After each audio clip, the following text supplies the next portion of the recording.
Salut à toutes et à tous, c'est Théo de Nouvelle Classe. Vous avez été très nombreux à me poser des questions sur le programme d'enseignement scientifique en première. Et alors je ne sais pas si vous le savez, mais on est en partenariat chez Nouvelle Classe avec Nathan. Vous voyez ce livre de Nathan, l'ABC du bac. Et vous voyez qu'ici il y a le logo Nouvelle Classe. On est aussi imprimé en 4e de couverture, voilà, pour rediriger vers notre site. Donc voilà, on a été testé et approuvé par les éditions Nathan. Et je les remercie énormément pour ce partenariat. Et donc voilà, vous avez été très nombreux à me poser des questions sur le programme d'enseignement scientifique en première. Qu'est-ce qu'on va voir cette année? Comment ça va se passer? Quels sont les contenus qui vont être abordés? Donc je vous propose cette petite vidéo à la cool pour discuter ensemble du programme d'enseignement scientifique en première. Alors pour en discuter ensemble, on va tout simplement aller dans le sommaire du livre, voilà, et on va parler un petit peu des chapitres que vous allez étudier cette année.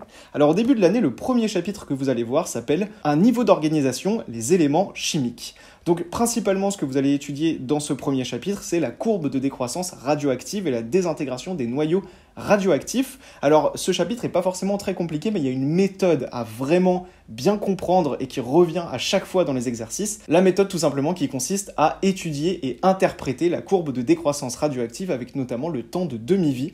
Sur novelleclasse.com, je vous ai mis le lien là dans la description, on a créé un programme complet qui est complètement gratuit avec tous les chapitres d'enseignement scientifique en première et notamment des vidéos interactives qui vont vous apprendre à utiliser, à comprendre, à maîtriser cette méthode de courbe de décroissance radioactive pour ce premier chapitre de l'année. Donc voilà, si vous voulez plus d'informations et vous entraîner sur ce premier chapitre, surtout cliquez sur le lien dans la description, c'est totalement gratuit et on révisera ensemble ce premier chapitre d'enseignement scientifique. Le deuxième chapitre, c'est des édifices ordonnés, les cristaux. Vous allez étudier les cristaux et notamment comment calculer la compacité et la masse volumique des cristaux. Là encore, ce sont des méthodes qui sont toujours les mêmes, qui reviennent tout le temps dans les exercices, mais qu'il faut maîtriser. Il faut savoir le faire une fois, deux fois, trois fois, quatre fois. Et une fois que c'est rentré en vous et que la méthode est ancrée en vous, vous verrez que c'est toujours pareil dans les exercices. Pareil, on a fait des vidéos de méthode sur novelleclasse.com et le lien est dans la description. Le troisième chapitre est une structure complexe, la cellule vivante. Donc là, c'est plus un chapitre d'SVT. Vous allez étudier ce qu'est une cellule vivante. Donc voilà, ce qu'est la théorie cellulaire, quelles sont les techniques d'observation pour observer des cellules. Et vous apprendrez dans les méthodes à faire des dessins d'observation. Donc un chapitre plutôt orienté SVT et qui sera donc le troisième chapitre de l'année. Ensuite, on passe au deuxième thème de l'année qui parle du soleil. Et le premier chapitre de ce deuxième thème, c'est le rayonnement solaire. Là, dans ce chapitre, on va étudier des lois, notamment la loi de Wien, qui est une loi qu'il faut bien comprendre et savoir utiliser dans les exercices. Évidemment, on a fait des vidéos d'exercices corrigés là-dessus sur novelleclasse.com et c'est totalement gratuit. Mais voilà, on va étudier le rayonnement solaire, l'énergie produite par le soleil et la puissance solaire qui est reçue sur Terre. Donc voilà, et ça fera parfaitement la transition avec le chapitre de terminale où on parlera des énergies renouvelables. Donc comment est-ce qu'on utilise la puissance solaire pour créer de l'énergie, notamment avec des panneaux photovoltaïques. Donc vous voyez qu'il y a vraiment une transition très logique entre le programme de première et le programme de terminale. Et donc en première, on commence par découvrir ce qu'est le rayonnement solaire et comment ça fonctionne. Dans le 5e chapitre, on parlera de la photosynthèse. Donc c'est vraiment le cœur du programme. Enfin, j'ai tendance à dire que le chapitre là sur la photosynthèse, c'est le cœur du programme parce que ça mêle un peu toutes les connaissances de l'année en une notion qui est la photosynthèse. Donc il faut vraiment bien comprendre la photosynthèse. Encore une fois, sur novelleclasse.com, on a fait plein de vidéos explicatives sur la photosynthèse pour que vous maîtrisiez cette notion. Mais voilà, donc ce sera un chapitre sur la photosynthèse qui convertit l'énergie lumineuse en énergie chimique et qui donne de l'énergie aux végétaux chlorophylliens pour se développer. Par exemple, cette plante, voilà, elle fait la photosynthèse et c'est ce qu'on verra dans ce chapitre.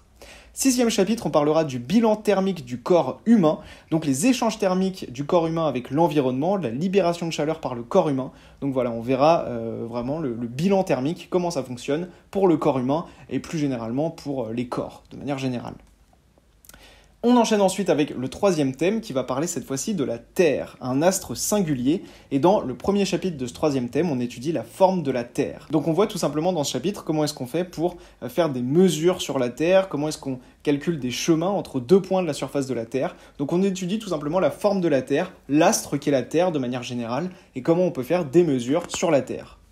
Dans le chapitre suivant, on étudie l'histoire de l'âge de la Terre, donc comment est-ce qu'on fait pour dater la Terre, pour dater les roches, pour dater notamment les météorites. Donc c'est hyper intéressant avec la courbe isochrone qui est la méthode qu'on verra ensemble dans ce chapitre.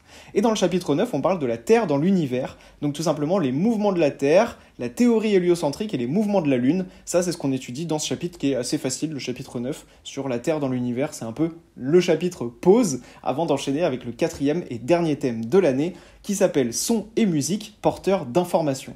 Donc le premier chapitre de ce 4e thème, c'est le son, un phénomène vibratoire. Donc on utilise vraiment le son comme un phénomène vibratoire, comme des ondes, comme une onde mécanique. C'est vraiment avec cette approche physique du son qu'on aborde ce chapitre-là. Et dans le chapitre suivant, on étudie la musique ou l'art de faire entendre les nombres, et notamment on étudie l'activité cérébrale en fonction du son que l'on entend. C'est vraiment très passionnant, notamment l'exercice corrigé sur ce chapitre qu'on a fait sur novelleclasse.com, qui parle de l'aire auditive chez les voyants et chez les aveugles. Donc c'est hyper intéressant, je dirais que c'est un peu un chapitre d'ouverture sur le son, sur la musique, c'est vraiment super intéressant. Dans le chapitre 12, on étudie le son, une information à coder. Alors là, ça fait un peu des ponts avec la spécialité NSI, pour ceux qui ont pris cette spécialité-là. On parle d'échantillonnage, de quantification, de numérisation et de compression des fichiers audio, en fait du son, tout simplement.